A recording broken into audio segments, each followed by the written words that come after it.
నమస్తే. అదానిపై పెద్ద ఎత్తున ఆరోపణలు వస్తున్నాయి. న్యూయార్క్‌లో కేసు నమోదైంది అదాని గ్రూప్ మీద. సో, దీని వెనుక బీజేపీ ఉంది. మోడీ అదానిని కాపాడుతున్నాడని చెప్పి ప్రతిపక్షాలు ఆరోపిస్తున్నాయి. సో, డిస్కస్ చేద్దాం. నాతో పాటు మాజీ ఎంపీ బూర నర్సయ్య గౌడ్ ఉన్నారు. సార్ ముందుగా నమస్తే. నమస్తే భార్గవ్. యా. అదాని పేరు ఎత్తగానే వెనకాల మోడీ ఉన్నాడనే విమర్శలు వస్తున్నాయి. ఎందుకు ఇంకా బీజేపీ ఈ విమర్శలను తిప్పికొట్టలేకపోతుంది? ఎప్పుడు ఏ ఆరోపణలు చేస్తున్నారు మీ మీద? అంటే మోడీ మీద ఆరోపణలు చేయడానికి, బీజేపీ మీద ఆరోపణలు చేయడానికి కొత్త ఏం లేదు. అండ్ అదాని మీద ఆరోపణ ఈరోజు కాదు, గత 7-8 సంవత్సరాలుగా నడుస్తుంది. సుప్రీంకోర్టులో కూడా దాని మీద ఎంక్వైరీ అయిపోయింది, అంతా అయిపోయింది కదా. అండ్ హిండర్బర్గ్ రిపోర్ట్ అయిపోయింది, షేర్స్ పడిపోయినాయి, మళ్ళీ షేర్స్ మళ్ళీ పెరిగినాయి. ఇవన్నీ కొత్త ఏం కాదు. అంటే ప్రతిపక్షాలకు వేరే మార్గం లేదు కాబట్టి మోడీ గారిని ఇప్పుడు ఎట్లా అంటే మహాభారతంలో భీష్ముడి కొట్టాలంటే శిఖండుని వాడుకున్నారు, ఇప్పుడు అదాన్ని వాడుకుంటున్నారు, అంత మించేం లేదు. ఇప్పుడు విద్యుత్ కొనుగోలు అంశంలో అదానిపై న్యూయార్క్లో కేసు నమోదైంది. అంటే నేను కొన్ని చూశాను, దాని గురించి కూడా కొంత చదివాను, విశ్లేషణ కూడా చదివాను ఎక్స్పర్ట్స్ నుంచి. నాకు అర్థం కాదు ఏంటంటే ఈ ఎంటైర్ ఇష్యూలో Adani is a Indian company. Allegation ఏంది, ఇక్కడ బ్రైబింగ్ చేసిండని. కేసు ఎక్కడ పెట్టారు? న్యూయార్క్లో పెట్టారు. దానికి ఎవిడెన్స్ ఏం లేదు మాకు తెలిసినంత వరకు. ఏదో ఛానల్స్ ఉండాలి కదా. సెకండ్, ఇక్కడ ఎంటైర్ అంటే గతంలో కూడా నేను ఎప్పుడు మాట్లాడలే కానీ చూస్తే ఏంటంటే ఈరోజు ఇండియా అనేది ఎకనామిక్ సూపర్ పవర్ అవుతుంది. మనం 5వ అతిపెద్ద ఆర్థిక వ్యవస్థగా చెందినాం. ఈరోజు ఫారెన్ ఇన్స్టిట్యూట్లో ఏమైందంటే ఫారెన్ కంట్రీస్లో, యూరోప్ అండ్ వెస్ట్రన్ కంట్రీస్లో ప్రజలు అక్కడ పెట్టుబడి పెట్టడానికి సిద్ధంగా లేరు. బికాస్ రేట్ ఆఫ్ ఇంట్రెస్ట్ 0 ఉంది. సో చాలా వరకు ఫండ్స్ అన్నీ ఇండియా, గతంలో చైనా, ఇప్పుడు ఇండియాకి వస్తుంది. సో ఇండియాని కట్ చేయాలంటే, ఫారెన్ ఫండ్స్ ఇక్కడికి ఇన్వెస్ట్మెంట్ తగ్గియాలంటే ఏదో ఒక ఎలిగేషన్ పెట్టాలి, అంటే బదనాం చేయాలి. కానీ యుఎస్ న్యాయశాఖ $265 బిలియన్ లంచం ఇచ్చారనే ఆరోపణలు చేస్తుంది. వార్తా కథనాలలో కూడా అదే కదా. ఎవరికి ఇచ్చింది? వివిధ రాష్ట్రాలకు ఇచ్చారని, ఆంధ్రప్రదేశ్కో లేక తమిళనాడుకి ఇస్తున్నామని ఇచ్చింది ఏంటంటే 1700 కోట్లు, 200 కోట్లు, 300 కోట్లు అనేది అలిగేషన్. పెట్టింది కేసు ఎవడు? యుఎస్లో. నిజంగా చూస్తే ఏంటంటే నేను చెప్పిన పాయింట్ ఏంటంటే మళ్ళీ గుర్తుపెట్టుకోండి, ఇండియన్ ఇన్వెస్ట్మెంట్ అట్మాస్ఫియర్ని డిఫేమ్ చేయడానికి చేసే ప్రయత్నం. ముఖ్యంగా ఏంటంటే మన ప్రెసిడెంట్ ఎలక్షన్లో మెజార్టీ ఇండో అమెరికన్స్ ట్రంప్కి సపోర్ట్ చేశారు, మీకు తెలుసు. సో ఇప్పుడు ఓడిపోయారు. సో ఇంకా నెల మిగిలింది బైడెన్కు. ఈ డెమోక్రాట్స్ అందరూ ఏంటంటే ఒక కక్ష కట్టుకొని మోడీ గారు కానీ, ఇండియన్ అమెరికన్స్ కానీ, ఇండియన్ ఎకానమీ కానీ మా యొక్క ఓటమికి ఒక కారణము అనే ఒక స్ట్రాంగ్ బిలీఫ్లో ఇవన్నీ కొత్తగా చేస్తున్నారని నేను అనుకుంటున్నాను. ఇప్పుడు తెలంగాణకు తెలంగాణ గురించి మాట్లాడుకుంటే సడన్గా కవిత ఎంట్రీ ఇచ్చింది. ఇక్కడ కవిత నిన్న ట్వీట్ చేసింది, ఆడబిడ్డకు ఒక న్యాయం, అదానికో న్యాయమా? ఆధారం లేకుండా నన్ను మాత్రం అరెస్ట్ చేసిర్రు. ఇప్పుడు అదానిని ఏం చేస్తాడు? మోడీ కాపాడుతుండు కదా, ఎందుకు అరెస్ట్ చేయట్లేదు అనే లైన్లో కవిత ట్వీట్ చేసింది. ఒకటి ఏంటండి, మోడీ కానీ, అదాని కానీ, అంబానీ కానీ, మాకు చట్ట వ్యవస్థ ఉంది, న్యాయ వ్యవస్థ ఉంది. దాని గురించి చేసే ప్రక్రియ జరుగుతుంది. యుఎస్ గవర్నమెంట్ కానీ ఉంటుంది.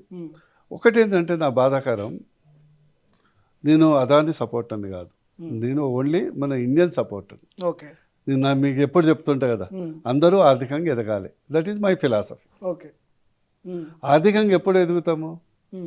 మన దేశం ఎదిగినప్పుడు, పరిశ్రమలు పెరిగినప్పుడు, పెట్టుబడులు వచ్చినప్పుడు, ఇతర దేశాల నుంచి వచ్చినప్పుడు ఎదుగుతాం. ఫర్ ఎగ్జాంపుల్, నేను ఎంపీగా ఉన్నప్పుడు కష్టపడి కొంగర్ కలాన్లో ఒక 300 ఎకరాలు రైస్ హబ్ ఉంటే క్యాన్సిల్ చేయించాను. దాన్ని, అదే ల్యాండ్ని ఫాక్స్కాన్కి ఇవ్వటం జరిగింది. ఈరోజు ఫాక్స్కాన్ చైనా తర్వాత అతిపెద్ద export from the Apple company from India. One of the centre is our Telangana, Bengaluru and Telangana. Okay, అంతే కదా. సెకండ్ ఏంటంటే నేను మళ్ళీ అది కూడా చదివాను ఈ మధ్య పొద్దున్నే.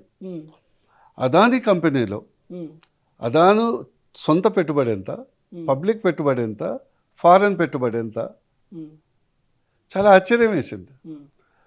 కంపెనీలో 75% పెట్టుబడి అదానిదే, ఓకే, ఫ్యామిలీది, promoter group. 11.6% foreign institutes, 6 or 7.7% from domestic investments, అంటే దేశీయ సంస్థలు. Okay, పబ్లిక్లు only 5%. సో దీని ఎత్తుగడ ఏంటంటే ఫారెన్ కంట్రీ నుంచి ఇప్పుడు అదాని వివిధ దేశాల ఎయిర్పోర్ట్స్ కానీ, పోర్ట్స్ కానీ, కోల్ మైన్స్ కానీ, స్టీల్ ఫ్యాక్టరీ కానీ ఒక పెద్దగా మల్టీనేషనల్ కంపెనీగా వ్యాప్తి చెందుతుంది. ఇప్పుడు కెన్యా, సో దానివల్ల మన దేశానికి లాభమా నష్టమా? Number 1 point. ఓకే, ఇతర దేశాల నుంచి మన వాళ్ళు పోయి పెట్టుబడులు ఇప్పుడు ఈ రోజు రేపు అదాని మునుగుతే ఎవరు మునుగుతాడు? అదాని మునుగుతాడు, ఫారెన్ దేశంలో ఉన్నటువంటి కంపెనీలు మునుగుతాయి పెట్టుబడిదారులు. మా ఇండియాకి మన ప్రమోటర్స్, షేర్ హోల్డర్స్ 5%, 5.6% ఉన్నారు. డైరెక్ట్గా ఎందుకు చెప్పలేకపోతుంది బీజేపీ? అవును, మాతోనే అదాని కలిసి పనిచేస్తున్నాడు, మాతోనే దేశం ఒకటి. ప్రధానమంత్రి కానీ, ముఖ్యమంత్రి కానీ ఎవరైనా కూడా దేశ పారిశ్రామికవేత్తల్ని ప్రమోట్ చేయటం అనేది వాళ్ళ బాధ్యత. ఈరోజు ట్రంప్ వస్తాడు, 10 కంపెనీలు ఎంబటేసుకొని వస్తాడా లేడా? ఓకే, మా ఎయిర్ క్రాఫ్ట్ కొనండి, మా F-16 కొనండి, మా ఎయిర్ బస్సులు కొనండి, వస్తాడా లేదా? వచ్చినప్పుడు మోడీ గారు ఇప్పుడు వివిధ దేశాలకు పోతున్నాడు, తిరుగుతున్నాడు. ఏం చేస్తాడు అక్కడ పోయి చాయ్ బిస్కెట్ తాగి వస్తాడా ఏంది? ఆ గయానా, కరిబియన్ ఐలాండ్స్, చిన్న చిన్న ఐలాండ్స్ అవన్నీ పోతుండు. పోవటం ఏంది? బిజినెస్ రిలేషను పెంచడం. మన ఇక్కడ ఉన్న ఆర్కిటెక్చర్ కానీ, సాఫ్ట్వేర్ డెవలప్మెంట్ కానీ, హ్యూమన్ స్కిల్స్ కానీ. అరే వేరే దేశం వాడు 100 రూపాయలకి ఇస్తే మేము 50 రూపాయలకి ఇస్తాం నా భయ్. ఇవన్నీ ఏంటంటే part of the expansion of the Indian బిజినెస్లో. మోడీ గారు ఉన్న అదే చేస్తారు, రేపు వేరే ప్రధానమంత్రి అయినా కూడా అదే చేస్తారు. రాహుల్ గాంధీ, ప్రధాన ప్రతిపక్ష నేత రాహుల్ గాంధీ కూడా పెద్ద ఎత్తున విమర్శలు చేస్తున్నాడు. ఇక రాహుల్ గాంధీ ఖచ్చితంగా అదానిని కాపాడేది మోడీనే, అరెస్టు జరగదు, విచారణ జరగదు, దీన్ని గ్యారంటీగా చెప్పగలుగుతారు. ఇప్పుడు ఒకటి ఏంటంటే Rahul Gandhi is opposition leader. ప్రతి అధికార పక్షాన్ని తగ్గించాలంటే ఆరోపణ చేయాలి కదా. ఓకే, డెవలప్మెంట్గా చేయలేడు, మోడీ అవినీతి మీద చేయలేడు, బీజేపీ సర్కార్ మీద చేయలేడు, నేషనల్ ఫెర్వర్ మీద చేయలేడు. కానీ నిప్పులేదే పొగ రాదంటారు కదా, ఎంతో కొంత కొద్దిగా నిజం ఉండొచ్చు కదా దీని వెనక. నేను క్లియర్గా చెప్తున్నా, నేను క్లియర్గా చెప్తున్నా. సి ఎనీ గవర్నమెంట్, టాటా కాదు, అంబానీ కాదు, బిర్లా కాదు. ఒకప్పుడు పాత టాటా బిర్లా అనేది, అవునా కదా? అవునా కదా?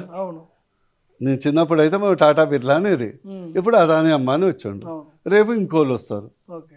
ఏ బిజినెస్ గ్రూప్స్ అన్నీ ఎక్స్పాండ్ అవుతాయి. ఒక్కటేందంటే మై వ్యూ ఇస్ దాంట్లో ప్రజలు భాగస్వామ్యం కావాలి, సృష్టించిన సంపదలో మనకు వాటా కావాలి.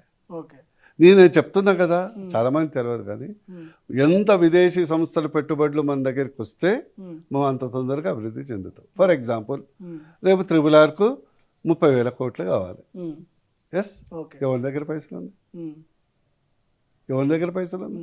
మళ్ళీ అదాని చేయాలి పైసలు. అదాని కాదు, ఎవరో కంపెనీ పెట్టాలి, ఏదో ఒక కంపెనీ పెట్టాలి. ఆ కంపెనీకి ఎక్కడి నుంచి రావాలి పైసలు? నువ్వు ఇన్వెస్ట్ చేస్తున్నా రావాలి, బ్యాంక్ అప్పిస్తున్నా రావాలి, వేరే దేశం వాడు ఇన్వెస్ట్ చేస్తున్నా రావాలి. అందులో భాగంగానే ఈ పెద్ద పెద్ద కాంట్రాక్ట్లన్నీ నేను ఏమంటున్నా అనుకోవచ్చా? నో, అదానికి అది కాదు, మల్టిపుల్ కంపెనీస్. ఏదన్నా ఉంటే definitely they can go investigate, no problem.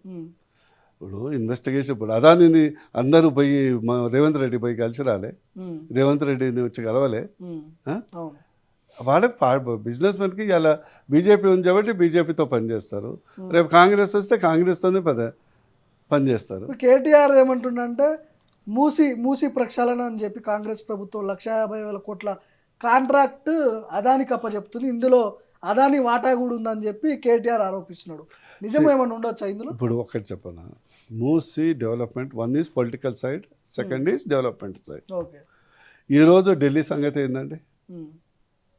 ఎట్లా ఉంది చాలా దారుణంగా ఉంది, పొల్యూటెడ్ ఏరియా, ఆ యమునా రివర్ పీల్చుకోలేని పరిస్థితి. ఈరోజు ఆ క్యాపిటల్ నేను డిమాండ్ చేయదలుచుకున్నాను మా గవర్నమెంట్, అది క్యాపిటల్ హైదరాబాద్ షిఫ్ట్ చేయండి, ఢిల్లీ నుంచి హైదరాబాద్ మార్చమంటారు. మార్చమని మేము డిమాండ్ చేయదలుచుకున్నాను. ఎందుకంటే అక్కడ కనీసం జీవించే పరిస్థితులు లేవు. అవును, అవును, రేపు మనం హైదరాబాద్ని కాపాడుకోవాలి. అవును. ఎస్, పేదలకు న్యాయం చేయాలి నెంబర్ 1, తర్వాత డెవలప్ చేయాలి. అండ్ ఈ మూసీ డెవలప్మెంట్ ఇవాళ కాదండి, ఓ 15-20 సంవత్సరాలు పడుతుంది. ఓకే. ఈ శిలాఫలకం రేవంత్ రెడ్డి వేసినా కూడా రేపు వచ్చే బీజేపీ గవర్నమెంట్ చేయాల్సి వస్తుంది. ఓకే. సాధ్యమవుతుంది అంటారా హైదరాబాదు ఈ ప్రాంతాల్లో మూసి డెవలప్మెంట్ అంటారు? Musi development there are 2 things. నిర్వాసితులకు న్యాయం చేయాలి నెంబర్ 1, నిర్వాసితులు అతి తక్కువ ఉండేటట్టు చేయాలి నెంబర్ 2, మూసి ప్రక్షాళన చేయాలి, హైదరాబాద్ పర్యావరణాన్ని కాపాడుకోవాలి. అప్పుడే మనకు ఫ్యూచర్ ఉంటుంది. ఓకే. రేపు నువ్వు గాలి కూడా కొనుక్కుంటావు. అవును, ఆల్రెడీ చర్చ మొదలైంది, రానున్న 10 years నీకు తెలియదు ఏంటి భార్గవ్, మనకు స్వచ్ఛమైన గాలి, స్వచ్ఛమైన నీరు, స్వచ్ఛమైన ఫుడ్ లేకుంటే నీ వాట్ ఈస్ యువర్ డెవలప్మెంట్? అవును. అందుకొరకు నేనేదేమంటే దేంట్లో కూడా కరప్షన్ ఇంటెంట్ లేకుండా మంచి ఉద్దేశం ఉంటే అన్ని పార్టీలు అంగీకరించాలి. ఇక్కడ ఎట్లయిందంటే ఈ మూసీ ప్రాజెక్టు రివర్స్ గేర్లో మొదలు పెట్టారు. ఓకే.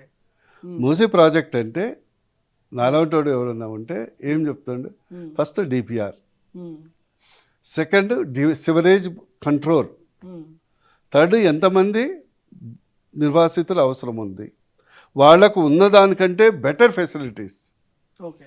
ఫోర్త్ అన్ని పార్టీలతో చర్చించాలి. ఇదేంటంటే 2 ఏళ్లలో మన సెక్రటరీ బిల్డింగే కట్టలేము, మూసి ఏం క్లీన్ చేస్తాం, అవునా కదా? ఓ 15 ఏళ్ళు 20 ఏళ్ళు ఏ గవర్నమెంట్ వచ్చినా కూడా 60 మనం రక్షించడానికి అందరిని ఇన్వాల్వ్ చేయాలి. ప్రతిపక్షాలు, మీ జర్నలిస్టులు, మీడియాలు ముందర పెట్టి ఇట్లా చేద్దాం అనుకుంటాం, చేద్దాం, ఓపెన్గా చేద్దాం. ప్లస్ దానివల్ల వచ్చే లాభంలో మూసీ రివర్ ఫ్రంట్ డెవలప్మెంట్లో నిర్వాసితులకు హక్కు కూడా కల్పించాలి. ఓకే. ఆడ మల్టీ స్క్వేర్ బిల్డింగ్ వచ్చిందనుకో 20% వాళ్ళకు వాటా ఇచ్చేయాలి. ఓకే. రేపు ఈరోజు లక్షల్లో ఉన్న ఆస్తే రేపు వాళ్ళు కోటీశ్వర్లు కావాలి. ఓకే. సో అదాని విషయంలో ఎందుకు బీఆర్ఎస్ పార్టీ కావచ్చు, కాంగ్రెస్ పార్టీ కావచ్చు, మీ మీద పెద్ద ఎత్తున ఆరోపణలు చేసినప్పుడు మీరు ఎందుకు ప్రతిఘటించలేకపోతున్నారు? మోడీ వెనుక అదాని ఉన్నాడు, అదానిని పెంచి పోషించేదే మోడీ అనే లైన్లో మాట్లాడుతున్నప్పుడు బీజేపీ ఎందుకు ప్రతిఘటించలేకపోతుంది? కనీసం ఉన్నామా లేమా అనే చెప్పే స్థితిలో కూడా. ఇప్పుడు ఒకటేంటండి, ఏ ఆరోపణ కొత్తదైనప్పుడు చేయొచ్చు, పాత ఆరోపణకి ఏం చేస్తారంట? ఇక సేమ్ థింగ్. ఇప్పుడు ఒక లక్ష్యం పెద్దది ఉన్నప్పుడు రోజు చెప్పేదానికైతే ఖండించుకుంటూ పోలేము కదా. సెకండ్, బీజేపీ ప్రభుత్వమే కాదు, ఏ ఒక్క ఇండియన్ గవర్నమెంట్ కూడా అందరు పారిశ్రామికవేత్తల వెంట ఉంటుంది, ఉండదా? రాష్ట్ర ప్రభుత్వం ఉండదా? కేసీఆర్ గారు ఉన్నప్పుడు వివిధ పారిశ్రామికవేత్తల ప్రోద్బలం కొరకు ఉండలేదా? ఒకటి ఏంటంటే కరప్షన్ ఈజ్ నాట్ గుడ్ ఉంటే, సెకండ్ ఆ ఫలాలు అందరికీ దక్కాలి, క్రోనీ క్యాపిటలిజం ఉండదు. అదే అగ్రి. సుప్రీంకోర్టే దాన్ని మొత్తం డిస్కషన్ చేసి అంతా చేసి పెట్టే మధ్యలో ఇప్పుడు కేటీఆర్, ఎమ్మెల్సీ కవిత వీళ్ళు ఇన్వాల్వ్ అవుతున్నారు. మాకు ఒక న్యాయం మీకు ఒక న్యాయం అని చెప్పి మాట్లాడుతున్నారు. ఎందుకు డిఫరెన్సెస్ ఏందని అడుగుతున్నారు. ఏం చెప్తారు మీరు అసలు? మళ్ళీ అదే కదా, ఎట్లా ఉందంటే కవిత కేసు అనేది బీజేపీకి సంబంధించింది కాదు, అదాని కేసు బీజేపీకి సంబంధించింది కాదు. అది కంపెనీ వాళ్ళు ఆ కోర్టులో చూసుకుంటారు ఏమన్నా ఉంటే, ఇది కవిత గారు కోర్టులో చూసుకుంటారు.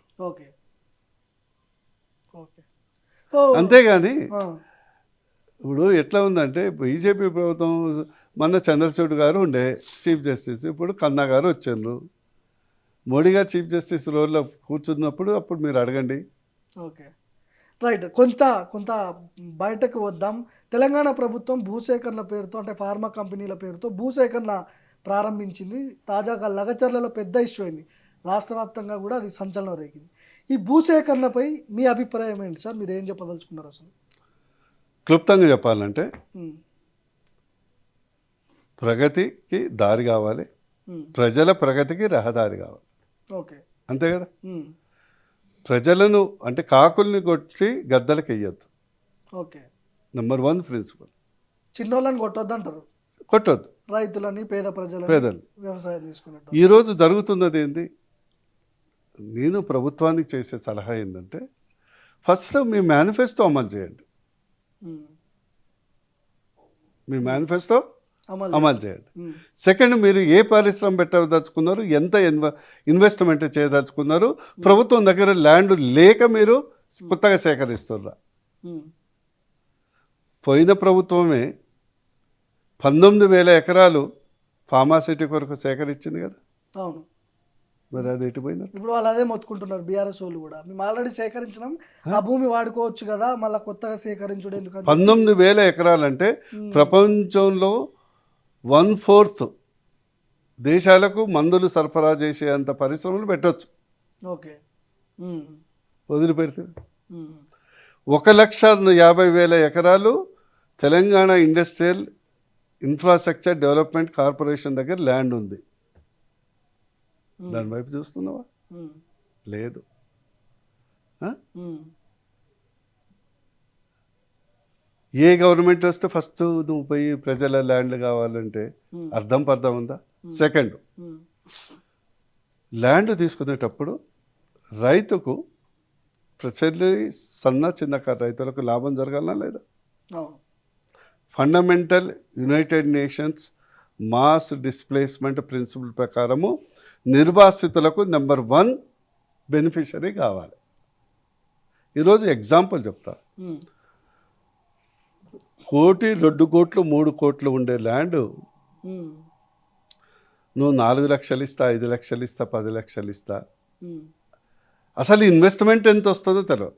ఉమ్, ఫర్ ఎగ్జాంపుల్ మొన్ననే ఒక మీటింగు ఉమ్, ఇబ్రాహీంపట్నము మా యొక్క ఎలిమినేట్ గ్రామంలో ఇదే 647 ఎకరాలు ఏరోస్పేస్కు పెడతామని లాక్కుంటున్నాం. ఓకే. నోటిఫికేషన్ ఇచ్చాను. ఉమ్, 4 లక్షలు గత ప్రభుత్వం ఇచ్చింది, ఉమ్, 4 లక్షలు ఇస్తాం. ఉమ్, అది ఓఆర్ఆర్కు 5 కిలోమీటర్ దూరం ఉంది. ఎంత అంటే ఎకరానికి 2.5 నుంచి 3 కోట్ల రూపాయలు ఉంటుంది. ఓకే. అక్కడ నేను పోయి వచ్చాను మీటింగు. మొత్తము రైతుల్లో 200 మంది బీసీలు, ఉమ్, 180 మంది ఎస్సీలు, ఉమ్, 17 మంది ఎస్టీలు, ఉమ్, 20 మంది ఓసీలు ఉన్నారు. ఓకే. అందరికీ ఉన్నది ఎకరము, అరెకరము, ఎకరంన్నర. అవును. ఉమ్, అంటే ఒక పేద రైతు కోటీశ్వరుడు అయ్యే అవకాశం ఉన్న టైంలో ప్రభుత్వం వచ్చి ఉమ్, నేను ఏరోస్పేస్ పెడతా అని నీకేదో బిచ్చమేసినట్టు వేస్తా అని లాక్కుంటుంది. ఉమ్. ఇప్పుడు అదే మరి పక్కన జిఎంఆర్లో ఏరోస్పేస్ ఇండస్ట్రీ ఉంది, ఉమ్, టాటా ఇండస్ట్రీ ఉంది. ఉమ్, జిఎంఆర్లో 4,000 ఎకరాలు ఉన్నది, మరి అక్కడ పెట్టొచ్చు కదా.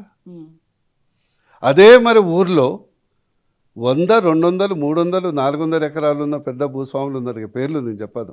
ఓకే. ఆ, అలాంటి అది చేయొచ్చు కదా. ఉమ్. ఇప్పుడు కొడంగల్ సో ముఖ్యమంత్రి సొంత- మరి ఆ, దాన్ని ఉమ్, మేము డిమాండ్ చేసాం, మార్కెట్ బహిరంగ వాల్యూకి ఉమ్, లేదా. ఉమ్, నేనేం డిమాండ్ చేశానంటే బహిరంగ మార్కెట్ లేదా భూమికి భూమి ఉన్నది కదా, నీ దగ్గర 1,50,000 ఎకరాల భూమి ఉన్నది. ఉమ్, 3 లేదా 2013 ప్రజెంట్ మార్కెట్ వాల్యూ ప్రకారం ఇవ్వు, ప్లస్ ప్రతి ఎకరాకు టీడీఆర్. టీడీఆర్ అంటే తెలుసు కదా, ఉమ్, 1,00,000 స్క్వేర్ ఫీట్ అట్లా ఇస్తే ఎక్కడైనా అమ్ముకోవచ్చు. ఓకే. సిటీలలో నువ్వు ఇల్లు కట్టుకుంటా ఎక్స్ట్రా ఫ్లోర్ అంటే నీకు అమ్మొచ్చు. ఉమ్, ఓ 10 లక్షలు 15 లక్షలు వస్తాయి. ఓకే. ఇంటికో జాబీ. ఉమ్, అందులో 640 ఎకరాల్లో పక్కన ఒక 60 ఎకరాలు తీసి లేఅవుట్, హెచ్ఎండి లేఅవుట్ చేసి 266 గజాలు ఒక్కొక్కరికి ఇస్తే వాళ్ళ లైఫ్ కనీసం 1 కోటి రూపాయల ప్లాట్ అవుతుంది. ఈరోజు 5 లక్షలు నువ్వు ఇస్తే ఉమ్, ఒక 20 గజాలు వస్తుందా చెప్పు? కష్టం ఇప్పుడున్న పరిస్థితుల్లో. ఆ? ఆ, ఎంత అన్యాయం అండి. ఉమ్, నువ్వు ఏం పెద్ద ఇండస్ట్రీ కడుతున్నావు? ఇప్పుడు గ్రీన్ ఫార్మా అంటున్నారు కొడంగల్ నియోజకవర్గంలో, ముఖ్యమంత్రి సొంత ఇక్కడ కూడా గ్రీన్ నియోజకవర్గంలో. ఫార్మే కదండి ఫార్మాసిటీ. నేను రేవంత్ రెడ్డి గారికి నా సలహా ఏంటంటే ఉమ్, మొదట మేనిఫెస్టో చేయండి. ఉమ్. ప్రజల అనుమతి లేని దగ్గర ఎందుకు మీకు ఇబ్బంది? ఇప్పుడు బీజేపీ ఫార్మా కంపెనీని వ్యతిరేకిస్తుందా, పెట్టమని చెప్తున్నారా? అసలు ఏం చెప్తున్నారు మీరు? ఫార్మా కంపెనీ వస్తే నంబర్ 1 మీరు కొంతమంది ఏమో రైతులేమో ఇక్కడ మొత్తం ఆ ఏరియా మొత్తం పొల్యూటెడ్ అయిపోతుంది. ఖచ్చితంగా భూములు పోతాయి. ఫార్మా కంపెనీ కొరకు ఉమ్, 20,000-20,000 ఎకరాల ల్యాండ్ ఉంది. ఉమ్, ఫస్ట్ దాన్ని కంప్లీట్ చేయి. ఉమ్. ఓకే. ఫార్మా కంపెనీ అంటే అదేమన్నా అగ్రికల్చర్ ఏ ఊర్లో ఆ ఊర్లో చేయడానికి? ఉమ్, ఇక్కడ తయారు చేస్తే మనం అమెరికాకు, ఉమ్. అంటార్కిటిక్ కూడా ఎక్స్పోర్ట్ చేస్తాం కదా. ఉద్యోగాలు ఇస్తాము మీ పిల్లలకు, ఉద్యోగాలు ఎక్కడని ఇస్తామని ఇవ్వచ్చు? చెప్తున్నారు. ఉద్యోగాలు ఏముంది? ఉమ్, ఫార్మా కంపెనీ వాడు నీకెందుకు ఇస్తాడు ఉద్యోగం? ఉమ్. వాడికి సెట్ కావాలి కదా. నువ్వు క్వాలిఫికేషన్ ఇవన్నీ చూసి, క్వాలిఫికేషన్ కావాలి, స్కిల్ కావాలి. ఇదేమన్నా ఉమ్. ఆ, సాధారణ రైతులకు నై- ఇందులో నువ్వు ఉద్యోగాలు. ఉద్యోగం వద్ద సద్యోగం వద్దండి. నాది ఒకటే డిమాండ్, ఉమ్. మార్కెట్ వాల్యూకి ఇచ్చి తీసుకో. ఓకే. ఇప్పుడు డబల్ బెడ్రూమ్ ఇస్తామంటున్నారు. డబుల్ బెడ్రూమ్ రైతులకి, భూములు కోల్పోయిన వాళ్ళకి డబల్ బెడ్రూమ్ ఫ్లాట్, వాళ్ళకి ఒక కాంట్రాక్ట్ బేసిక్ ఉద్యోగం కూడా ఇస్తామని చెప్తున్నారు కాంగ్రెస్. నేను అదే కదా. ఫస్ట్ ఇది ఇంప్లిమెంట్ చేయండి. ల్యాండ్కు ల్యాండ్ ఇవ్వండి. ఉమ్, ల్యాండ్ బహిరంగ మార్కెట్ పెట్టి కంపల్సరీ చేయండి. ఉమ్. చేసిన తర్వాత రండి. ఓకే. నేను చెప్పిన కదా. ఉమ్, ఇప్పుడు మా ఎలిమినేట్ గ్రామంలో ఉంది, ఉమ్. కోకపేటలో 10 ఎకరాలు ఇవ్వాలి. ఓకే. కాస్ట్లీ భూములు కావాలి అవి. ఇవ్వాలి వాళ్ళని. అరే నీకు దేశ సేవ కొరకు వాళ్ళు త్యాగం చేస్తున్నారు కదా. ఉమ్, అపార్ట్మెంట్కు ఎవరికైనా డెవలప్మెంట్కి ఇచ్చుకుంటారు. ఉమ్. ఒక్కొక్కళ్ళు 2-3 వేల కోట్ల రూపాయల ఫ్లాట్లో ఉంటారు కదా. నీకేమో ప్రభుత్వం భూమి ఉంది కదా. ఓకే. 5,000 ఎకరాలు అక్కడ ఉంది కోకపేట ప్రభుత్వంది. ఓ 10 ఎకరాలు ఎరాదు ఏం పోయేదని? ఉమ్. ఫామా కావాలి కదా. అవును. మొన్న నేను జరిగినటువంటి చెప్పేది ఏంటంటే ఉమ్, ఉమ్. కాకుల్ని కొట్టి గద్దలకేయటం శ్రేయస్కరం కాదు. Okay. And we simply opposite. మొన్న జరిగినటువంటి లగచర్ల ఇష్యూలో బీఆర్ఎస్ పార్టీ ప్రోపగేట్ చేసి కలెక్టర్పై దాడి చేపించిందని చెప్పి కాంగ్రెస్ వల్ల వర్షన్. ఇక్కడ బీఆర్ఎస్ వర్షన్ ఏంటంటే కలెక్టర్ని చంపే ప్రయత్నం జరిగింది, దీని వెనుక రేవంత్ రెడ్డి కలెక్టర్కి అసలు సెక్యూరిటీ లేకుండా అక్కడికి పంపించిండనే వాదనలు కూడా వినిపిస్తున్నాయి. మీ పార్టీ నుంచి మీరేం చెప్పదలుచుకున్నారు? Bhargav, political allegations, counter allegations పక్కకు పెట్టు. పక్కన ఓకే. మరి అంత చిల్లర రాజకీయాలు నేను మాట్లాడవచ్చు. టోటల్గా ఆ ఎపిసోడ్ గురించి చెప్పండి, మీకు ఏమనిపించింది? ఈ ఎపిసోడ్ అనేది ప్రజలు ఒకటి, ఆ లగచర్లని కాదు కానీ, త్రిబుల్ ఆర్ కానీ, ఇంకేది కానీ, ఈరోజు భూమి అనేది వానికి అస్తిత్వం అండి. రైతుకు అవును. ఇల్లు అనేది కుటుంబానికి అస్తిత్వం. ఉమ్, నువ్వు అస్తిత్వాన్ని నువ్వు చెడగొడతానికంటే ఎవరికైనా కడుపు మండదా? ఆల్టర్నేటివ్ చూపెట్టు. అరే 1,50,000 ఎకరాలు నీ దగ్గర ఉంది, దాన్ని మొత్తం పరిశ్రమలు పెట్టరా. దాని తర్వాత లేనప్పుడు అప్పుడు ఆలోచిద్దాం. ఓకే. ఇది మంచి పద్ధతి కాదు. ఒక డైలాగ్ ఉంది, సార్ చెప్తా. చెప్పండి. రైతులకు ప్రభుత్వం అడ్డొచ్చినా ప్రభుత్వం నష్టపోతుంది, ఓకే. ప్రభుత్వానికి రైతులు అడ్డొచ్చినా ప్రభుత్వమే నష్టపోతుంది, అల్టిమేట్గా ప్రభుత్వానికి నష్టం. నష్టమవుతుంది. గత ప్రభుత్వం చవి చూసింది. ఉమ్, రేవంత్ రెడ్డి గారికి ఒక స్నేహపూర్వక సలహా, మొదలు మీ మేనిఫెస్టో మీద మీరు కాన్సన్ట్రేట్ చేయండి. ఇప్పుడు ఈ 10 నెలల పాలన బాగాలేదంటారా రేవంత్ సర్కార్ది? ఇక అది ప్రజలు రెఫరెండం పెట్టమని ఇప్పుడు చెప్తారు. స్థానిక సంస్థల ఎన్నికల్లో ఏమన్నా ఇబ్బంది అయ్యే అవకాశం ఉంటుందా సార్ కాంగ్రెస్ ఒకటి, పార్టీకి? దేనికైనా కూడా ఉమ్, ఈరోజు 6 గ్యారెంటీలు ఉమ్, ఏమైనాయి? ఉమ్. చూపిస్తున్నారు కదా, మహిళలకు ఉచిత బస్సు, రుణమాఫీ చేసినామంట అంటున్నారు, 200 యూనిట్ల కరెంటు ఫ్రీ ఇచ్చినామంటున్నారు. అది ఉచిత బస్సు అనేది ప్రయారిటీ కాదు. ఉమ్, రైతు భరోసా, రైతు బంద్ ఏది? ఉమ్, రైతు భరోసా ఏది? ఉమ్, వడ్లకు 500 పెన్షన్ ఏది? ఉమ్, సన్న వడ్లు అన్నారు, సన్న వడ్లకు పెన్షన్ ఏది? ఉమ్, ధాన్యం కొనేటోడు ఎవరు? పత్తికి 6,800 ఇస్తామన్నారు, ఉమ్, నానా తిప్పలు పడుతున్నారు. ఉమ్, 10 రకాల పంటలకు మద్దతు ధర ఎక్స్ట్రా ఇస్తా అన్నారు, తిప్పలు పడుతున్నారు. మహాలక్ష్మి స్కీము ప్రతి మహిళకు 18 సంవత్సరాలు నిండిన వాళ్ళకు 2,500 ఇస్తామన్నారు, ఉమ్, ఇచ్చిందా? 4,000 పెన్షన్ చేసిందా? 2 లక్షల ఉద్యోగాలు భర్తీ అవుతున్నాయా? ఉమ్, గురుకుల పాఠశాలలో ఫీ రియంబర్స్మెంట్ వాళ్ళు గోసపడుతున్నారు, ఉమ్, ఫుడ్ లేక పిల్లలు గోసపడుతున్నారు. ఉమ్. నేనేమంటున్నంటే ఫస్ట్ మీరు రియల్ ఎస్టేట్ పడిపోయింది. ఓకే. ఆ? ఉమ్. 10 లక్షల కుటుంబాలకు అన్నం పెట్టే రియల్ ఎస్టేటు ఈరోజు ఉమ్.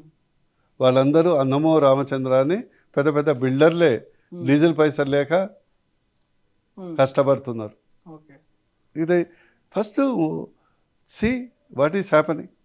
ఏం చెప్పదలుచుకున్నారు రేవంత్ ప్రభుత్వానికి? మీ రేవంత్ తరపు రెడ్డి నుంచి గారికి ఏం నేను చెప్పాలి? ఒక్కటే చివరిగా చెప్పండి. నా యొక్క సలహా ఏంటంటే మీరు మీ manifesto good mood and people's గవర్నమెంట్గా ముద్ర వేసుకోండి. గత ప్రభుత్వం చేసినటువంటి తప్పిదాలు మళ్ళా పునరావృతం కావద్దు. తిడితే చాలామంది ఉమ్. సంఘాలు కొట్టుకుంటారు, ఉమ్. కానీ అంతకంటే 100 రెట్ల మంది అసహించుకుంటారు. ఓకే. అందుకొరకు ఫస్ట్ ప్రజలతో మమేకమై ప్రజల ఒపీనియన్ ప్రకారం ప్రభుత్వాన్ని నడిపియండి. ఎక్కడైతే అవసరం ఉందో ఒప్పించి మెప్పించి నిర్ణయం తీసుకోండి. బుల్డోజర్లు పరిష్కారం కాదు, ఓకే. మనం శాశ్వతం కాదు, ఓకే. ప్రజలే శాశ్వతం. ఓకే. రాజకీయ నాయకులు శాశ్వతం, అధికారం శాశ్వతం కాదు. ఓకే.